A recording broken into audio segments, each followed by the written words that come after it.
Welcome back, everyone. Now, in this video, we're going to talk about residuals and residual plots. So this is going to be applied to types of questions that we've already done. So we're kind of just adding on to previous problems. So just kind of going right in. So we're going to go into the first problem before I actually kind of talk about what a residual actually is. So the age in weeks and weight in kilograms of 5 randomly selected babies from a particular pediatrician's office are listed in the table. So in part A, you want to write the equation of the linear model for this data. So this tells us that we want to do a regression. So I will say one thing about this lesson is it is 95% calculator. So I already reset my calculator, so I'm ready to go ahead and just plug in and do my data. So I'm going to go to menu, go to statistics, and I'm going to type in my data. So 4, 5, 6, 8, 12 for my x values, then 4.2, 4.4, 4.8, 5.1, and 5.7 for my y values. And I want to do a regression, so I'm going to press calculate F2, regression for F3, and then I'm going to do a linear regression, which is F1, and I want it in slope-intercept form, so I'm going to press F1 again. And then here is your equation. So you're going to take note of your equation. You're going to round it to 3 decimal places, which in this case, it's kind of already done for you. So when I go over here, so I want to write the equation using the variables that they give you. So this is going to be W of t is going to equal 0.185 t plus 3.545. So then if I look at part 2, or part B rather, so using the linear model, what is the predicted weight in kilos of a baby that is 10 weeks old? So this tells me I'm given a child, I'm given the, English is hard, y'all. I'm given the age in weeks. So I want to be able to find the weight. So that means I'm going to go to my calculator and I want to do a ycal. So I want to be able to type in my equation, or not really type in, but I want to be able to copy it over so that I don't have to type in all those decimals. So I'm going to press F6 to copy, and then your calculator's going to ask you where exactly do you want to put it. So I'm just going to throw it in Y1. I'm just going to press enter, and it's going to take you back to your regression screen. Now when you get here, I'm going to press menu and then go down to graph. And then your equation is sitting right there waiting for you. So if you just try to draw, it's going to say no item selected. So in order to toggle the graph on, you need to look at your equal sign right here on the Casio. In order to toggle it on, you're going to press select. And then when you turn it on, the equal sign will be shaded. So now it's shaded, it's highlighted on, so now I can draw. And you have such an amazing view. So I'm just going to zoom out so I can get a pretty decent size of my graph. And then what's going to happen is I want to do a ycal of a child that is 10 weeks old. So this is going to be a ycal. So that means I'm going to go to F5 for gsolve, F6 to toggle over, and then F1 for a ycal. And it's going to prompt me for an x value, which means I want to type in 10 weeks old, which means we're going to predict, and I'm saying that word strategically, we're predicting that the weight of this little child is going to be 5.395 kilograms. So W of 10, we're predicting to be 5.395 kilograms. Now be very careful with your units here, because I've seen people when they do this problem, they'll say 10 years old, and I'm like, that's a giant child for a baby. But just make sure you're watching your units. I've even seen someone write in tons. I was like, that is a fat baby, but it's okay. So now the weight of a baby is 5.3 kilograms. Using the model from part A, what's the age of this baby? So now we want to know what is going to be the age given the weight. So in this case, now we're going to do an xcal. So it's going to be the same keystrokes essentially. So I'm going to press F5, F6, but instead of F1 for ycal, now I want an xcal. So it's going to prompt you for the y value, and we know that the y value is going to be 5.3. So when I do that, we're predicting, once again, I'm using that word very strategically, we're predicting that the baby is going to be about 9.486 weeks old. So that means your t value in this case is going to be 9.486 weeks. About. All right, now looking at this next part, so part D, now you're gonna use the model from example 1. What's the residual of a baby that is 5 weeks old? And then you're going to interpret the meaning of this value in context of the problem. Now, remember when I was saying predict? Up here, this is what actually happened in the table. So your residual, what we want to look at is going to be, we're looking at what actually happened versus what we think is going to happen. So if I look down here, we're looking at the observed value. The observed value is what actually happened. So the observed is going to be from your table. Okay, and then your observed, if I'm looking at it when it's 5 weeks old, that means we know that the baby's weight is going to be 4.4 kilograms. And then when I look at the predicted value, this is going to be using the model. So when I say the model, we're looking at what we call the Least Squares Regression Equation, the LSRE, the Least Squares Regression Equation. So that means in order to find that value, this is going to be a y-cal. This is what we think is going to happen. The observed value is what actually happens. So when I use my model, I'm going to do another y-cal for when it's 5 weeks old. So we think it's going to be 4.47 kilograms. So 4.47 kilograms. And then the residual is finding the difference from the predicted value from the observed value. So what this means is we're going to do the observed minus the predicted. And the way that we write this in statistics is going to be y minus y hat. So we give the y value over here, the predicted value, we give it a cute little hat. Or I heard some of my students call it a wig. And I was like, you know what, whatever it is.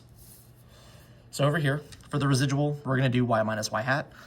So I'm going to do 4.4 minus 4.47.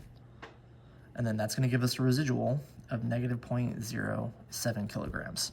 So what that means is the model gave a higher value than what actually happened. So the baby weighs less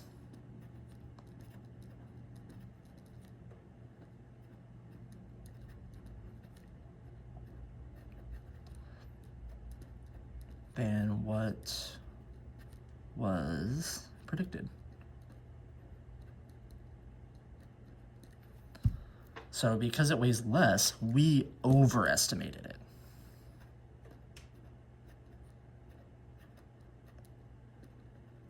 it.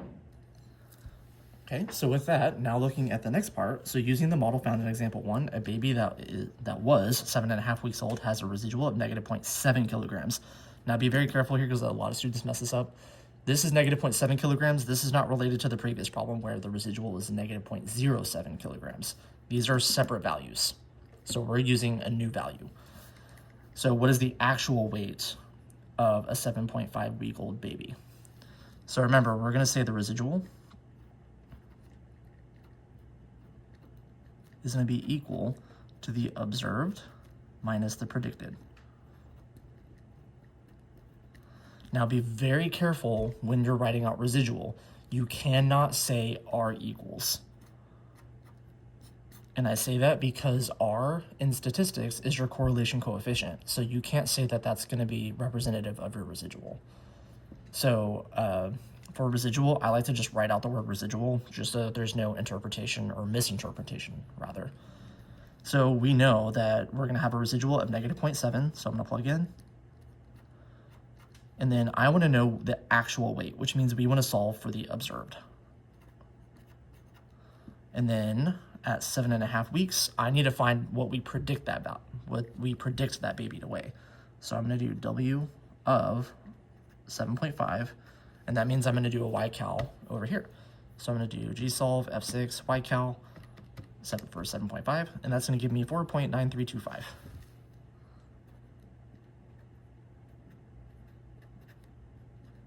kilograms. So when I plug in, then I'm going to subtract 4.9325 kilograms. And then in order to solve for the observed, I'm going to add that over. So you can just do this in run matrix, totally fine. So negative 0.7 plus 4. That's not a decimal, 4.39325. Reading is hard, y'all. So that means we observed the value. What actually happened is this little child is 233 kilograms, because we're gonna round all final answers to 3 decimal places. Now I will say, if you're in AP stats or taking statistics, they're gonna want 4 decimals, but for AP Precal, we just want 3. Okay. So looking at this next value, or next part, because with stats, the problems just keep going. So now we want to sketch the residual plot for the given data points. Now what's going to happen is this is the same data that's on the front page. Now we want to find the predicted values, and then we want to calculate the residuals.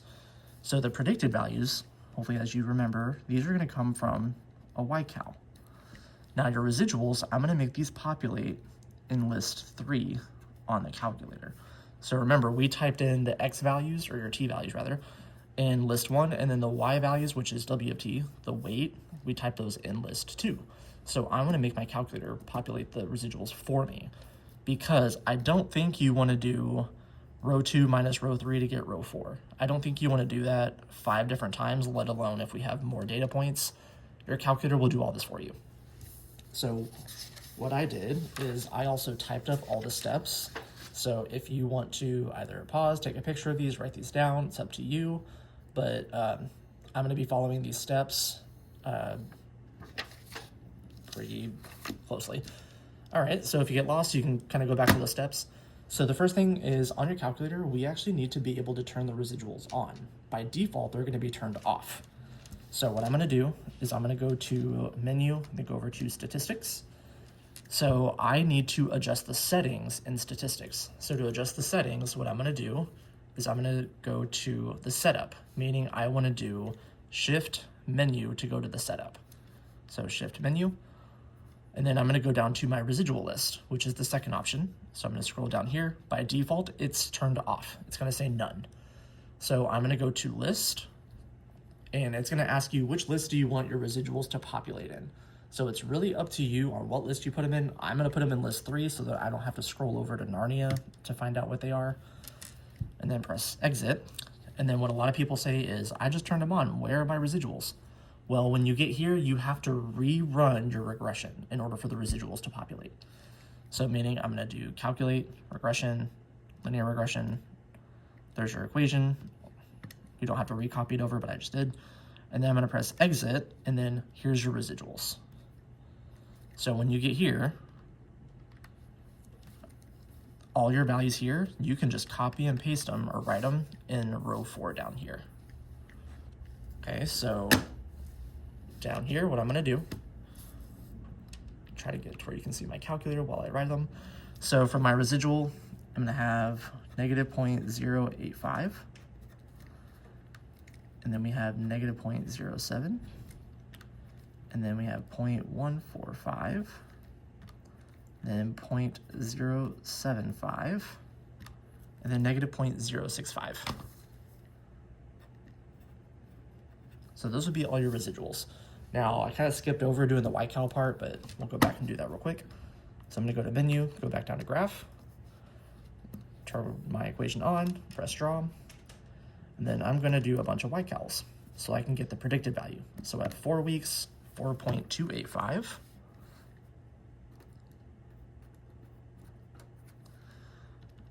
And then at 5, we're going to get 4.47. And then at 6, I'm just going to move this out the way so it's a little bit easier for me. 4.655. And then at 8, we're going to get 5.025. And last but not least, at 12, 5.765. So I will say, if you get to the quiz or test or whatever, and you don't remember the keystrokes for your residuals, by all means, you can always do row 2 minus row 3 to get row 4 for your residuals. It's just going to be a very time-consuming process, but it's better than not doing anything. Okay, now the next thing is I want to see a residual plot. So I'm going to go back to statistics. Now, first thing I want to show you is a graph with your data. So I'm going to look at graph, which is F1, and then graph 1. And then here is a plot with your data. Now, if you want to see it with your regression, you can also calculate a regression on the same screen. So I'll do F1, then F2 for linear, then F1 again. There's your equation, then I'll draw it. So what we're looking at, the residuals in particular, is going to be the distance, the vertical distance from the point to your model. So you can see that some points are going to be below your model, and then we're going to have some points that are above your model. That is normal. You should have about half above and half below your model in terms of data points. So you're going to have some points below, some points above, and then that is what the positive and negative residuals are going to tell you.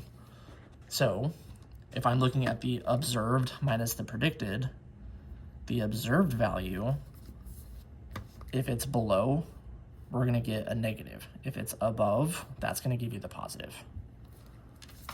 Okay. Now, if I want to look at a residual plot, what's going to happen is I'm going to press exit. I'm going to go back to my stats screen. I'm going to actually start from the very beginning here. So we're still going to work in your graph key or in your graph function. So I'm going to press F1, and then I want to adjust the settings. So graph 1, I want to leave this alone and make this my data that I just saw, but I want to make graph 2 my residual plot. By default, these are all just going to be your data slots. So like no matter if I press graph 2 or graph 3, so I would need to adjust the settings. So I'm going to go to settings, which is F6.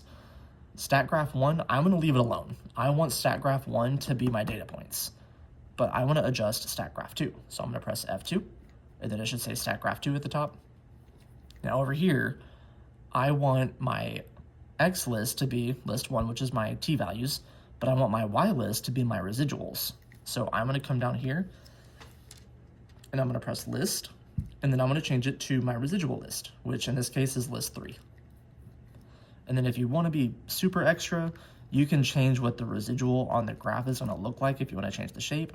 You could also change the graph color if you want it to be something else. It's really up to you. I just like to keep it blue. But yeah, there's other settings. And then I'm going to go to graph 2, and ta-da, there's your residual plot. So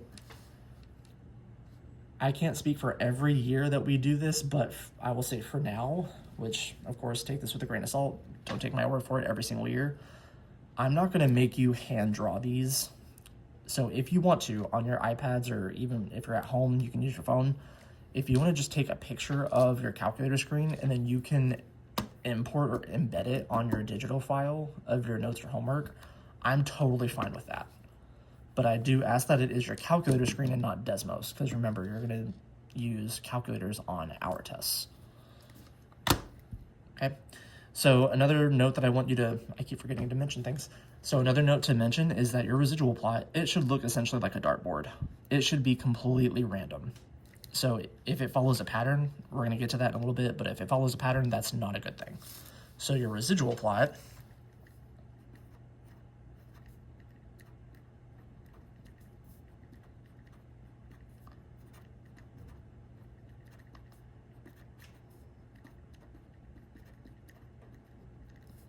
it should be random. It should not follow a pattern.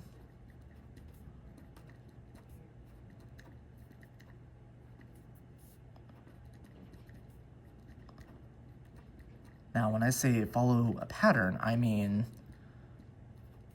if it looks linear, if it looks quadratic,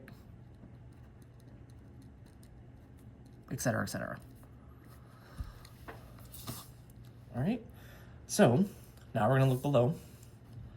So now we're going to look at a different problem. So the table below provides data for 8 ordered pairs.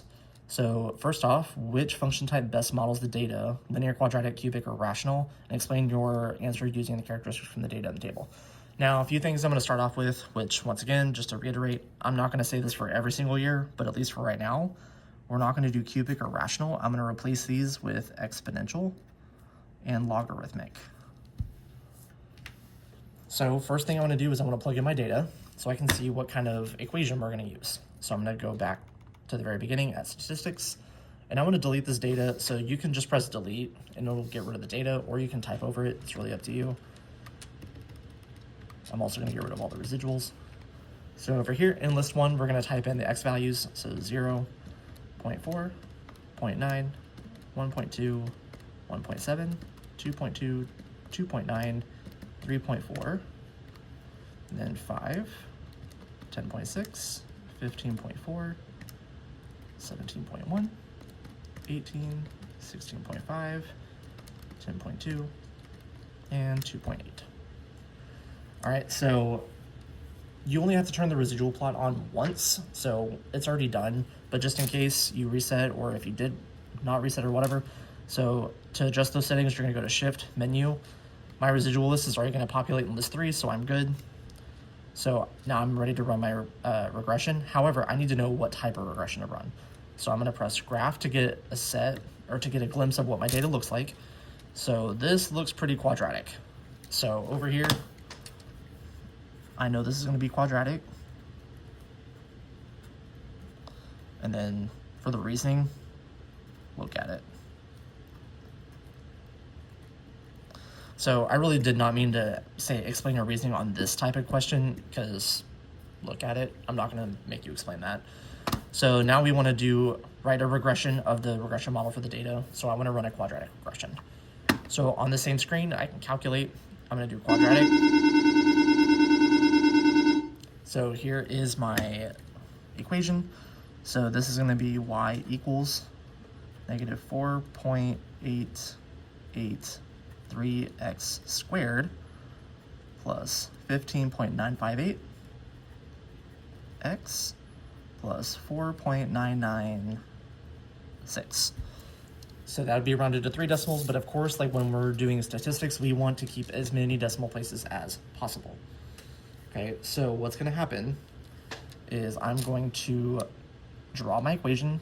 Notice how it passes through all my points pretty well. So if I press, whoops, let's go back to my regression screen. If I look at my R squared value, my coefficient of determination, hopefully if you remember from stats or even just stats topics in previous classes, we want this to be as close to 1 as possible. So when we have a coefficient of determination that's essentially 0.9 repeating, it's almost a perfect fit. So what this tells me, I'm gonna copy that over, so I know I have a really good fit. So here's our equation if you want to use it.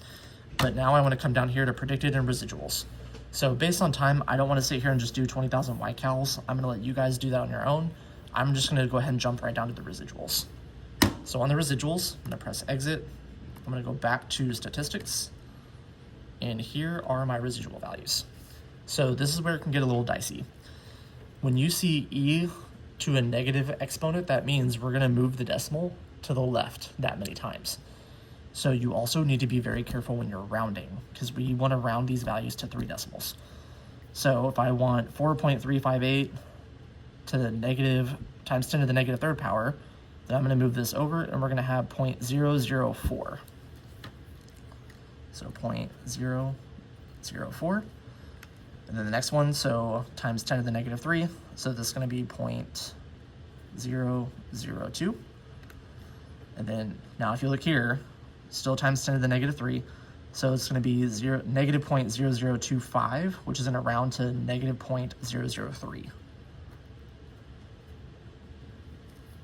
Okay, and then moving on, I'm going to try to speed run some of these. So negative 0.014. Negative 0.012, since we don't have the e value, and then 0.031, and then our e value's back, so negative 0.006, our e value's back again, so negative 0.004. So there's your residuals. So then you're gonna do a residual plot. So once again, I would recommend going to Graph 2. Here's your residual plot. Take a picture of this with your phone, iPad, or whatever, and then just embed that here. If you wanna hand draw it, I'm not gonna stop you, but I will say just hand drawing these residuals, I don't think is gonna be really worth your time. I just think using a calculator is gonna be way more precise, and it's gonna be much quicker. Okay, now moving on. So number 3, I have 2 number 3s, so this is the first number 3. So while I'm thinking about it, I'm gonna say this is number 4, which means this last one over here is number 5. Okay, so the table provides data for 7 ordered pairs. So we have our data. Using a logarithmic regression, construct a natural logarithmic function model for y as a function of x. Write an expression f of x in the form of that. Okay, so same idea as before. So I'm going to get rid of all these data points. You don't have to get rid of the residuals. I just like to. I don't want to be messed up with all these different values. Okay, so 0.3, 1.6, 3.2, 4.7, 7.1, 8.8, 10.3, then 0.9, 3.3, 4.9, 5.7, 6.5, 7, and 7.1. Okay, so I want to do a logarithmic regression, so calculate regression, toggle over, and then F1 for log. So it's in the form of a natural log, so I just need to write out my values. So this is going to be y is equal to 2.864 plus 1.818 times natural log of x. So that would be our model. So now down here it's going to give you the residual plot, and it's going to ask you what is the coordinate of point R. So I want to know what is this point down here. So this is going to correspond, this is the second point, so that's going to correspond to 1.6. So I want to know what's the residual at 1.6. So when I press exit, my residuals are populated in list 3 already. So I just need to go to 1.6.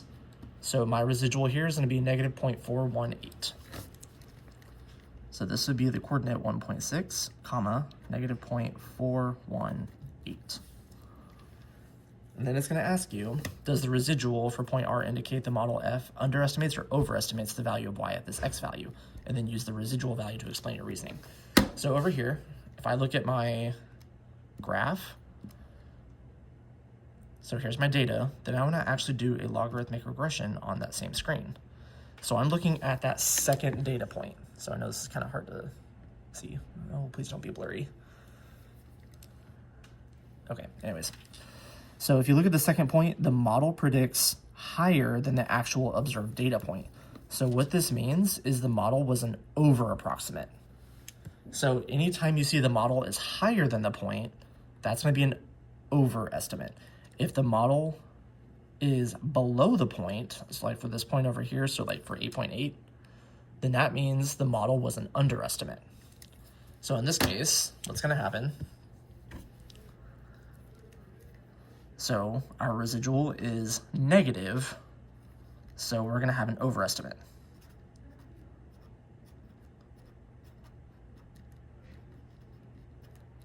An overestimate because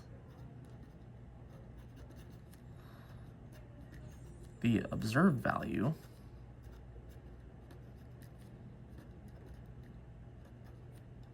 is less than the predicted.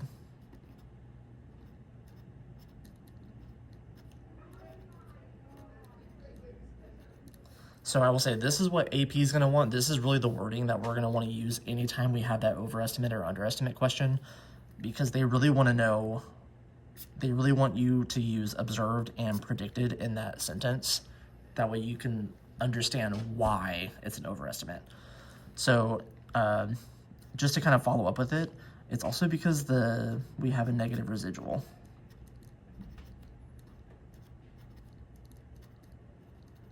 So anytime we have a negative residual, so over here, these values down here, I should have went down further a little bit, but it's okay. So anytime we have a negative residual, this is going to be an overestimate. Whereas if you have a positive residual, this is going to be an underestimate.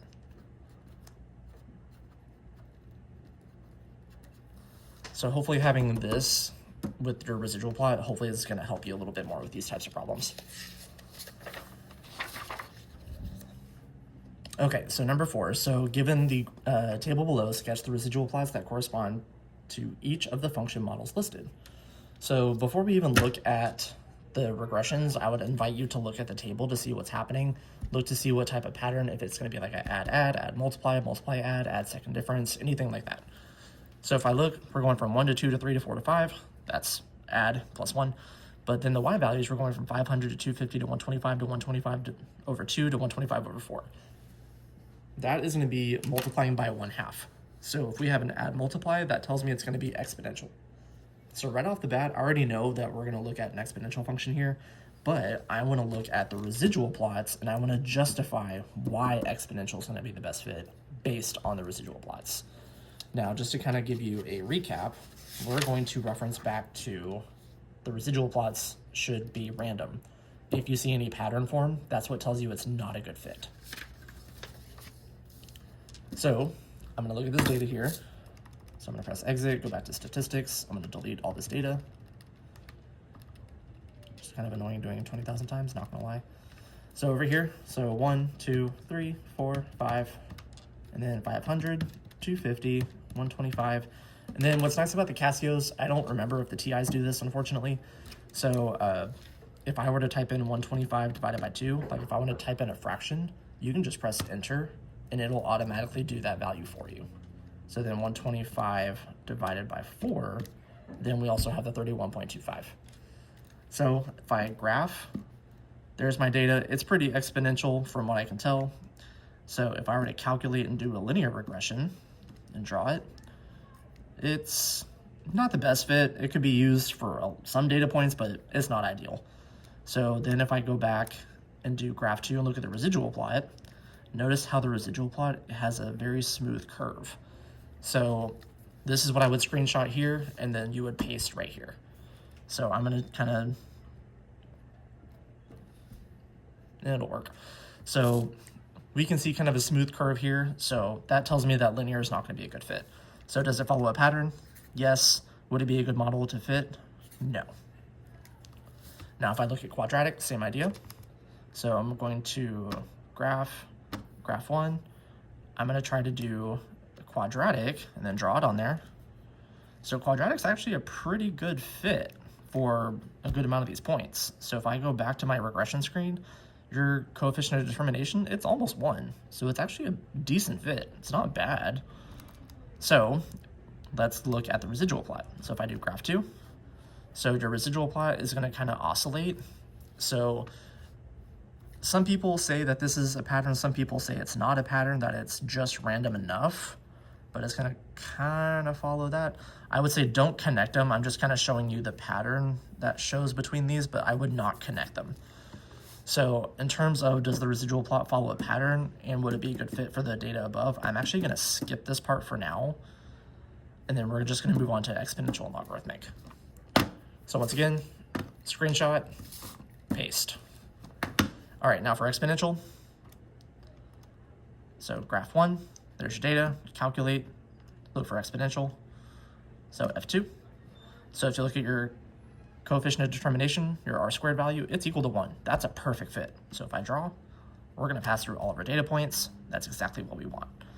So then if I press exit, go to graph 2, it's going to say error because for your residual plot, there's nothing to plot since everything is just 0. So if you look at your list 3, all your residuals are 0, which is exactly what we want.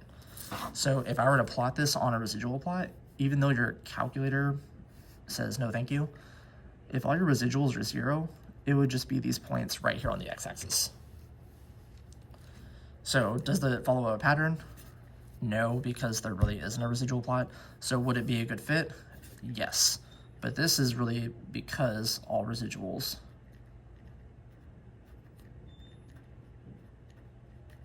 are equal to 0. Okay, now let's look at logarithmic, same idea. So calculate, regression. Whoops, I'm going the wrong way. Calculate, graph 1, calculate, logarithmic, draw it. Once again, it's actually not bad. If I look back at my regression screen, coefficient of determination is almost 1, so it's not a bad fit. It's actually a pretty decent fit. So let's look at the residual plot. Oh, and there it is. So the residual plot follows a pattern. It's nicely curved. It's going to be kind of parabolic. Remember, don't draw them. I'm just doing that to show you the shape. So does it follow a pattern? Yes, it does. Would it be a good fit? No, it would not. So in this case, over here, does it follow a pattern? Honestly, I would argue no, but that's just me. Would it be a good fit for the data above? I think it would be. So here's the thing. Based on this last part down here, based on the residual plots, which model best fits the scenario and why? The key word is that it's saying best. So exponential would be your best.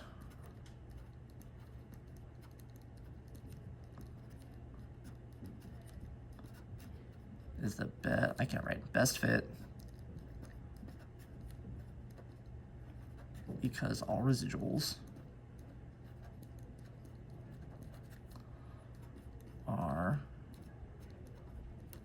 equal to 0. And then I'm going to follow up with this and say, you don't have to write this as well, but I am. So quadratic would be a good alternative.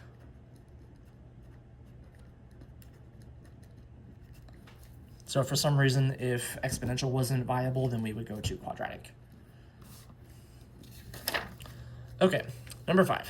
This is our fun one.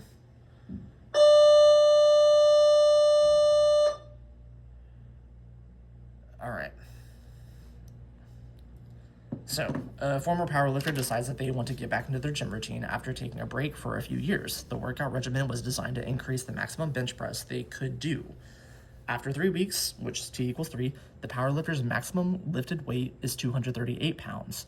After 8 weeks, so T equals 8, their maximum lifted weight is 295 pounds. So the powerlifter's maximum bench press can be modeled by the function W given by W of T equals A plus B natural log T, where W of T is the maximum weight in pounds the powerlifter can lift after week T, and T is the number of weeks since they began the workout program.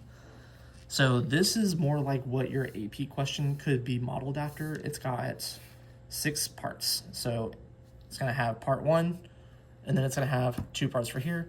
Part B, it's going to have 3 parts, and then part C, which is going to have 1 part. So each FRQ is going to be worth 6 points. So each question, each part would be worth 1 point. So 1 point, 2nd point, 3rd point, 4th point, 5th point, 6th point.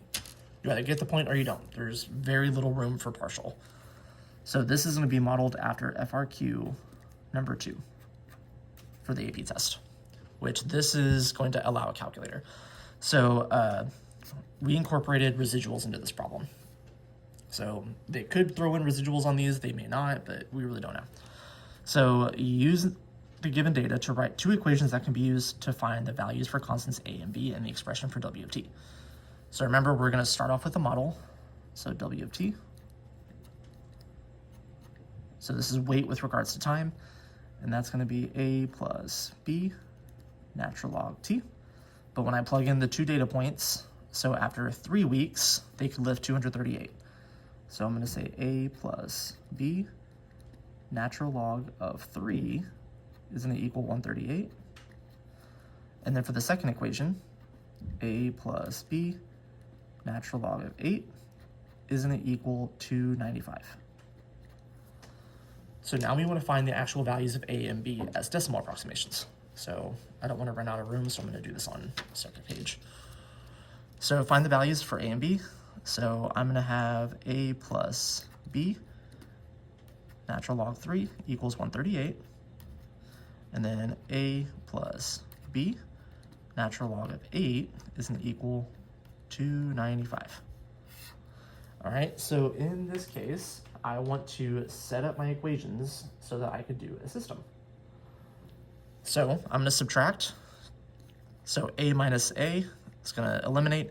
B natural log 3 minus B natural log 8 is going to equal 138 minus 295, which is going to give me negative 57, I believe. Hopefully I got that. Okay, and then over here, I'm going to factor out my B value. So factor it out, and then we're going to have natural log 3 minus natural log 8, and that's going to equal negative 57. And then divide, so B is going to equal negative 57 divided by natural log 3 minus natural log of 8. So that's your exact form, but remember I want the decimal approximation. So I'm going to go to run matrix. So I want negative 57 divided by natural log 3 minus natural log of 8. So my B value is approximately 58.114. and I'm going to store that in B. Okay, now I'm going to come over here. I'm going to use my top equation so I can solve for A. So A plus B natural log 3 is going to equal 138. So I'm going to move over my B natural log 3. So A is equal to 138 minus B natural log 3. So that's my exact form. So now I need the decimal approximation. Whoops, this should have been approximate. So 138 minus B natural log 3. So that's going to give you 74.155.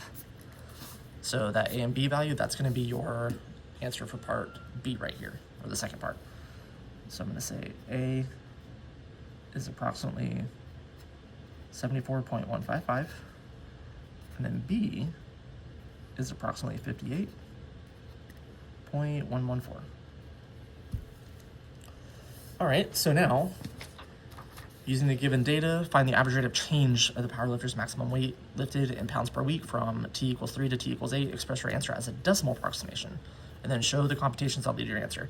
This is AP's way of saying show your work or you don't get the credit. So if you just do the work, or if you just do it in your calculator and just write the answer, they're not going to give you the point. So I want the average rate of change on the interval from 3 to 8. So make sure you're sticking with the actual notation that they give you. So meaning I want to do W of 8 minus W of 3. That's going to be over 8 minus 3. So the output after 8 weeks, where's my equations? Oh, right here. It's going to be 295 minus the output at 3 weeks, which is 138. And that's going to be over 8 minus 3, which is 5. So when you get here, this is going to give you 57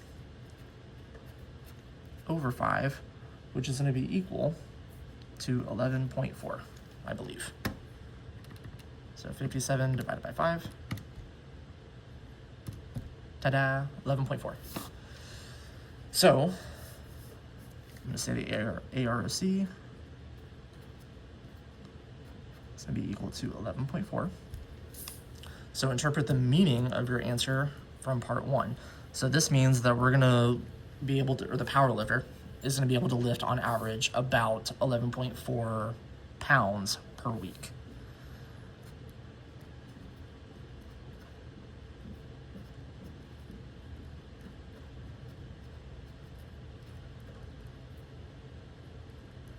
Can lift an additional,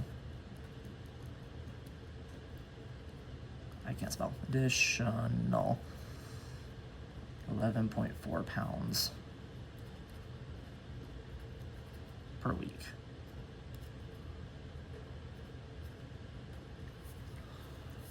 Okay, now you're going to let A of T be the estimate of the powerlifter's maximum weight lifted in pounds after T weeks using the average rate of change found in part 1. It's known that A of 12 is equal to 340.6 pounds. Compute the residual of this estimate and compare the value given by the model W of T. Then, for T greater than 8, the residuals of the estimates will always be negative. Explain why this is true.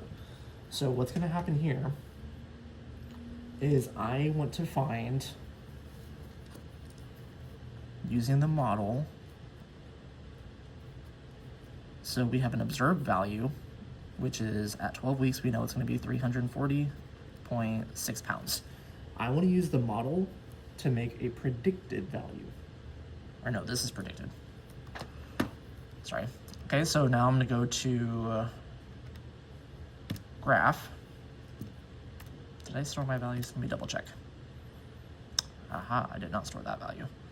So let me do 138 minus B natural log, whoops, I missed, B natural log of 3. Now I'm going to store that in my A value. There we go. Now I have my A and my B value. So I'm going to go to menu, go to graph. I'm going to do A plus B natural log of T, which in this case we're going to type X, and then draw. And I'm going to zoom out. Okay, that's going to take too long. So let's do -2, let's do 30. Hopefully you're not lifting negative weight. So let's do 400 for the y max. Okay, so that's a pretty good view. So G solve y cal at 12. So that means we're gonna have, is it 218, 318?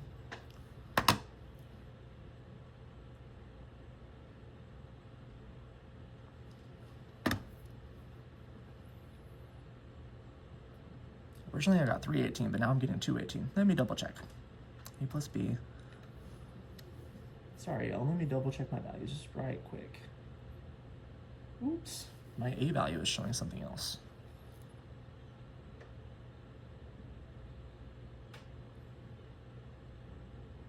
Ha ha ha ha.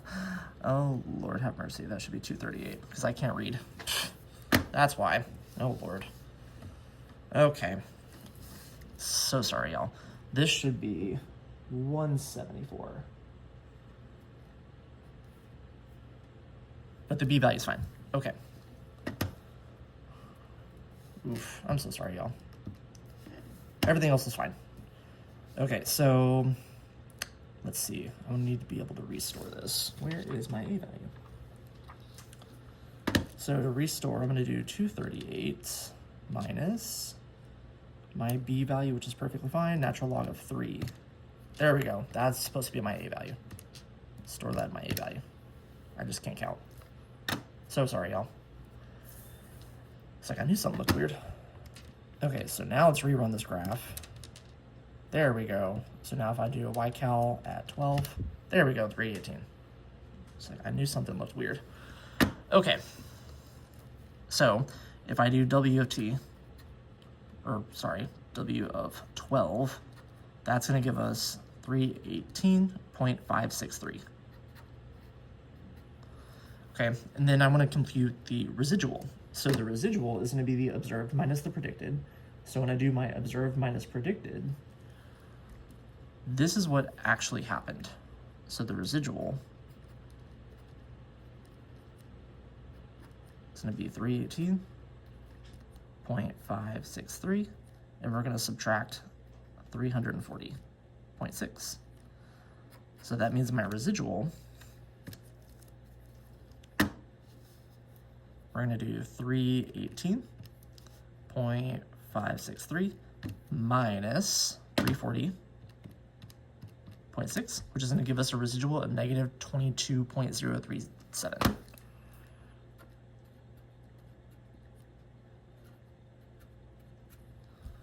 Okay, and then it's also going to ask you to explain why is the residual always going to be negative. Okay, and then if I look at my graph,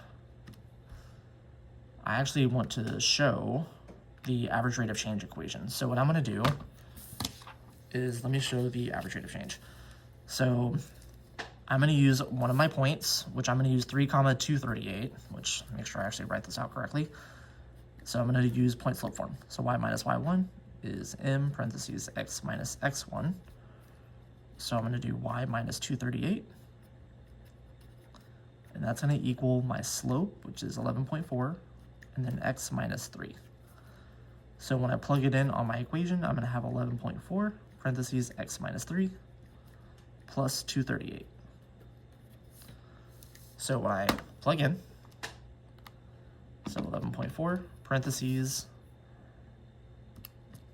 x minus 3, then plus 238. So let's hone in on just this part. So if I do where they intersect, that's going to be at 3 and 8, which is our given points. So that's what we want. So if I look at 12, so let's do an x equals equation of 12 and draw. So as we get past 8 right here, notice how the AROC is always above the actual model. So if I do the observed, which is the model, minus the predicted, which is the average rate of change, that value is always going to be negative. So the reason you would say residuals are always negative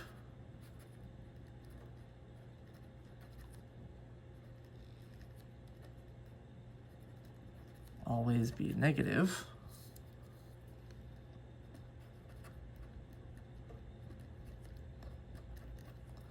for t greater than 8 because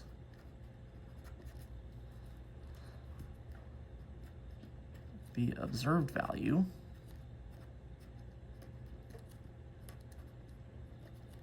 is less than the predicted value.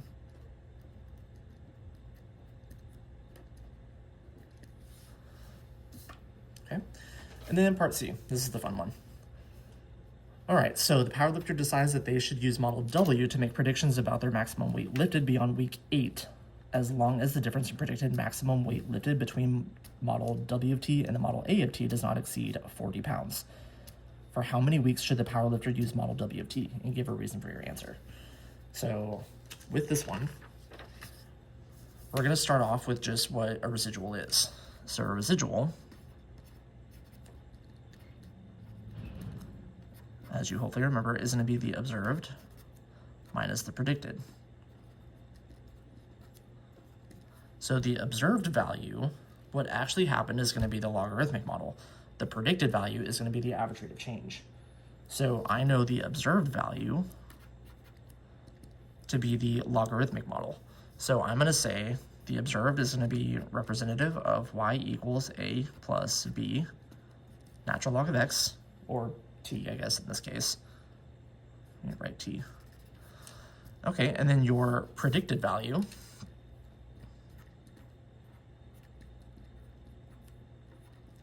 that is going to be representative of your average rate of change equation.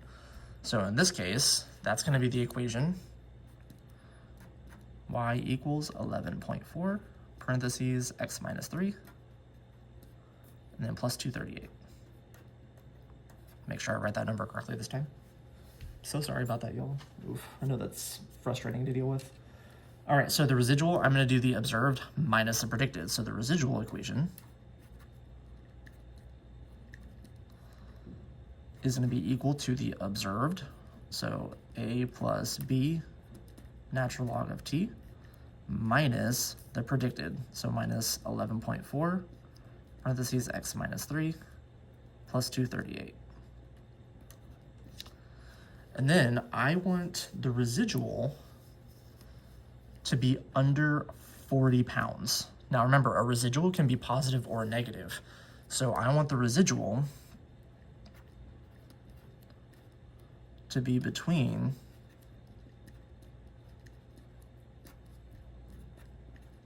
40. Now, because we can account for both the positive and negative, what I want to do is I actually want to just do an absolute value so that I don't have to worry about the positives and negatives. I can just worry about positives. Now, you can deal with the negatives if you don't want to deal with absolute value. It's really just kind of a pick your poison in this case. So what I want to do is I want to graph y equals the absolute value of a plus b natural log of t minus 11.4 parentheses x minus 3 plus 238. So I want the absolute value of that entire equation, and I want to find where it's going to be equal to 40. So I'm going to graph that equation, and I want to graph y equals 40. And then I want to find where they intersect. So on my calculator, so I'm going to get rid of all this. So I'm going to go back to y equals, and then I need to type in absolute value. So how you're going to do that is you're going to go to option, and then we're going to go to numeric, which is F5, and then I want absolute value, which is F1. Okay, so I want to type in a plus b natural log of x, and then I want to subtract 11.4 parentheses x minus 3 plus 238. And then I'm also going to type in y equals 40, and then draw. And we want to find where they cross. So let me adjust the window. Let's change this to 50. Let's see if that'll do it. That's pretty good. So I'm going to find where they intersect. So it's going to happen at 1.023 weeks, which we don't care about the beginning because that's where they first start using the model. So we want to know where's the residual going to equal / exceed 40 pounds. So that's going to be at 14.562. So that means it's going to be approximately equal to 14.562 weeks.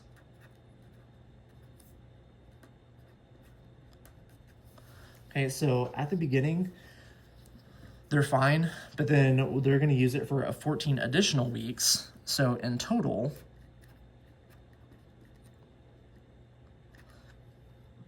they're going to use it in addition for the 8 weeks. So they were using it for the 8 weeks that they had originally. Whoops. So we're going to use it for the 8 weeks that we did originally, and then we're going to use it for 14 additional weeks. So about 22 weeks total.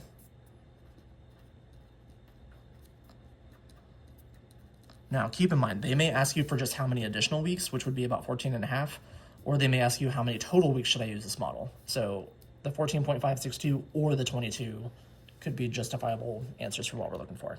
So make your choices. Sorry about my mistake earlier.